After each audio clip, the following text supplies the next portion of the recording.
And I want to believe in the previous lecture, we did quite a range of analysis in terms of the plot analysis, of course, of King Lear. Of course, we've been able to give you the analysis, present the basic plot analysis in terms of the decision of the King Lear, a very, very horrible decision. And we see how this actually, in the long run, brings about his downfall. And we'll see how the thematic dimensions in terms of betrayal, frustration, suffering, actually brings upon the king by his own ferocious daughters in terms of, namely, Goneril, Auriga, and of course, Cordelia. Today we have to very quickly move to the thematic preoccupation in terms of the plot analysis still. And now back to Edmund.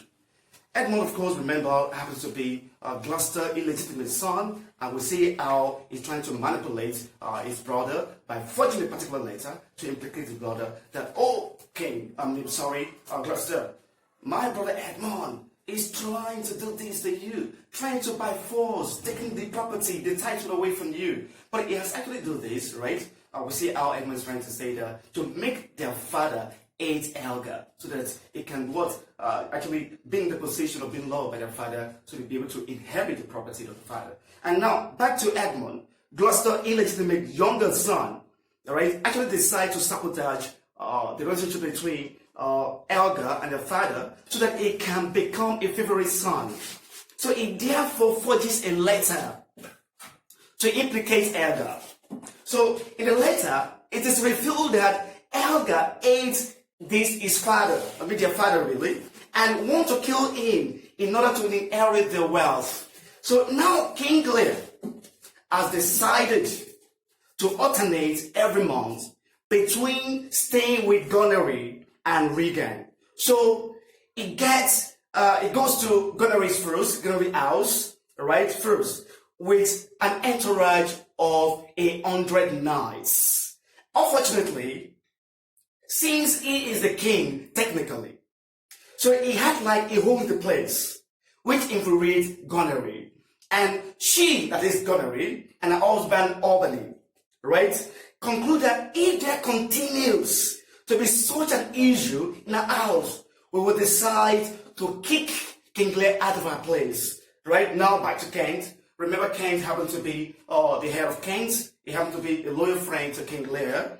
And now Kent's been banished. Remember, I told you that Kent is banished from the country. But now, we see Kent now return in disguise, giving himself another name by the name Caius. And for some reason, Kent wants to serve King Lear all over again. And we see King Lear accepts Kent, quote unquote, Caius into his service. Now, King Lear notices he doesn't seem to get any respect from the servant anymore, and which both pisses him off and concludes that, oh, this is a kind of confusion on my part. Then, after all, he is the king.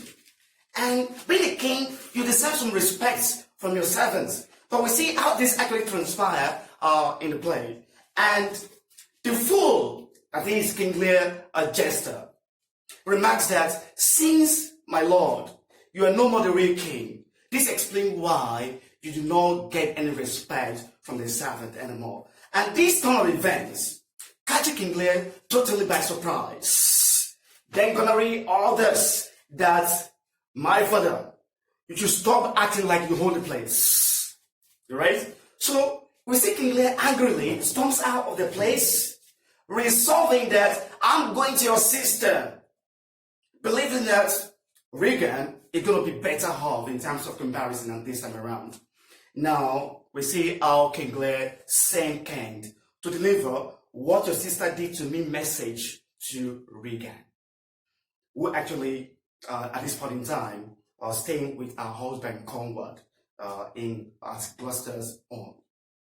Meanwhile, at Gloucester's home, Edmund tries everything humanly possible to convince his brother Helga that the father hates him and that he should run away as soon as possible from home.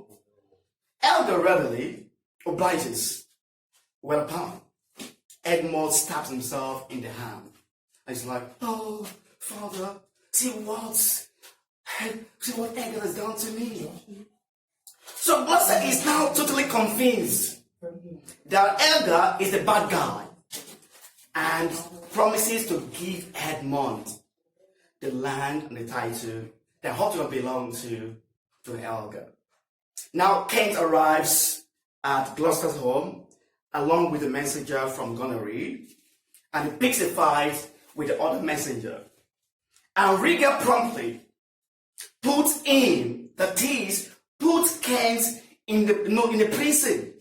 So when King Lear shows up, he can't believe that Regan just disrespects him by imprisoning his messenger Kent.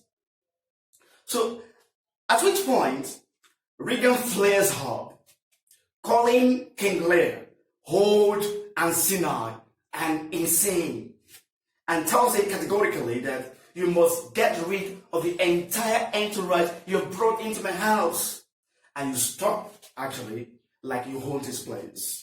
So Goneril shows up immediately after and basically tells their father the same thing. Now Lear is enraged by the lack of respect and storms out into the thunderstorm, followed by Kent and his jester. Now King Lear at this point in time starts getting insane and rambling. So now Goneril and Regan convince Gloucester to lock the door so that King Lear won't be able to break in the middle of the night.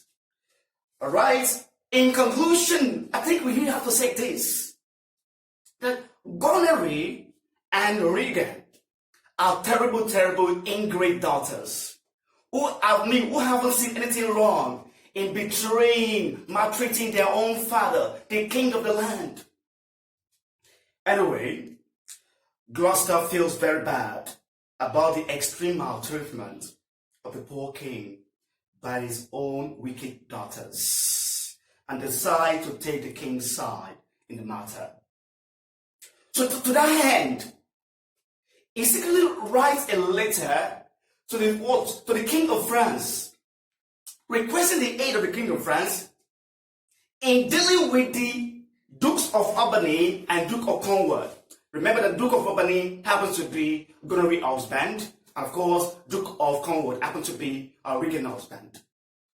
So since this is of course technically a coup, of course, it confides, that is to say, Gloucester confides in Edmund, his illegitimate son, who in return decides to betray his own father to the Duke of Albany and of course Duke of Cornwall.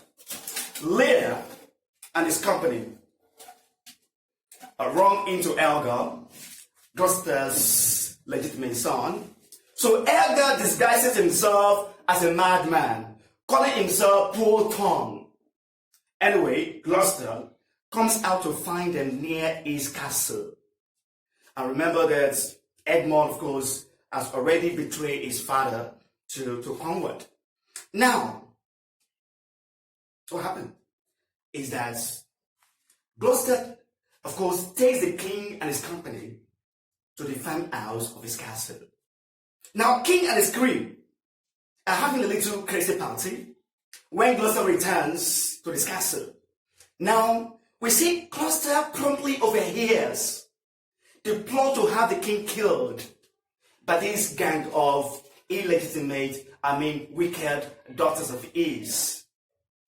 And then, rather than allow this to happen, Gloucester sent off, that is, the king and his entourage to his Dover, so that the king and his entourage can remain safe before the arrival of the French army. So Gloucester is brought to the evil league of the evil, when we learn that the French army it calls for have already arrived or landed. So Cordelia is with them, is of course with the French army. So now, this is how the things transpire in this story. Remember, this is a tragic play written by William Shakespeare, so which we expect all elements of tragedy and portray moving along the thematic tropes of this particular play. Now, Goneril Regan and Oswald, that is also happened to be Gonorrhea's husband, begin to inflict pains on Gloucester. The first actually tie him around a chair and then blind him, removing his eyes. So one of the Gloucester's servants, this is very strange anyway, attacks Cornwall in an attempt to protect Gloucester. So in the middle of that crisis, the servant wounds his own master, Cornwall, but the servant gets killed in the process for his trouble. So now Gloucester gets kicked out of his own home onto the hill, where he will unfortunately run into his own son, Elgar, who of course disguises himself as poor Tom Madman. So Elgar doesn't really understand his father's ordeal. Then what happens? Gloucester at the same time is not ready to tell him what actually transpired in his contemporary, in his situation and all that. So Gloucester asks Elgar to lead him to a steep cliff where where Gloucester will have every opportunity and chance to fall from the cliff and commit suicide and escape from the tribulation and agony of this physical world of man. So the two of them went out together. Now over to Goneril. Goneril has fallen in love with Edmund. Now that her husband Albany has become a wimp. Albany says he is actually horrified by how Goneril and her sister Regan has decided to maltreat their own father. This is very bad. Now, we say, according to what they learn from Regan's messenger, Gloucester has been blinded. Not only that, he has equally been kicked out of his own home. Albany is even more horrified to the extent that he now says, "Oh, you, Goneril, I disown you, and on the spot, you are no longer my wife." Then it divorced. Well, actually, divorces Goneril on the spot. Now, the story is very interesting, and we're going to find this very, really powerful in terms of the dramatic thrust by giving you the plot analysis of the story still. Now, continue with Goneril. Goneril sent a servant Oswald, so to say, to deliver a letter. Here we also see the importance of letter to our secret lover, Edmund. In the letter, it is revealed to us that Goneril is asking Edmund to kill her husband, Albany, so that she can be free to marry Edmund. At the same time, it turns out that Regan wants to marry Edmund now that her husband Cornwall is dead. So this is a kind of a wacky love triangle problem. Now back to Gloucester.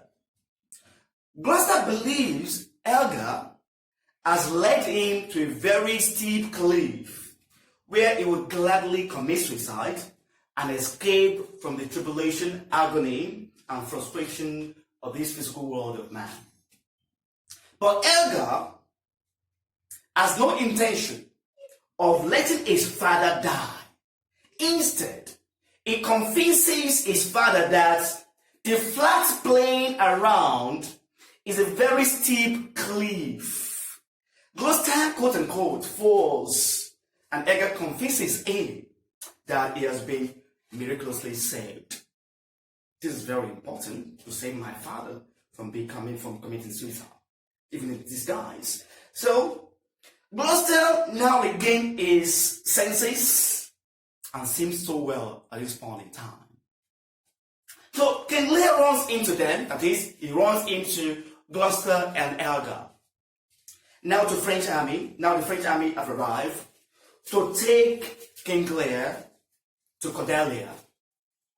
That is, Cordelia happens to be dutiful youngest daughter of King Lear. But because King Lear is crazy, insane, and confused, he runs away, and they have to chase after him. So So all of a sudden, Oswald, remember Oswald? Oswald is Gonorrhea's loyal servant. So Oswald shows up and immediately wants to kill King Lear. So Gloucester, to King Gloucester on the spot, Unfortunately for Oswald, Edgar challenges him in a combat and gets Oswald killed in the process. Edgar reads the letter he finds in Oswald's pockets and discovers that in fact Gonorrhea sent this letter to Oswald, who in turn has been asked to kill whom again? To kill her husband, Albany, so that she can be free and marry Edmund in the process.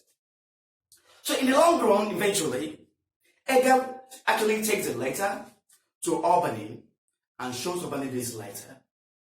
Now, the armies fight. The French army lose. And Gonorrhea and her father, King Lear, are captured by the British army. Now, for no apparent reason, Edmund secretly orders the guards to kill King Lear and Cordelia.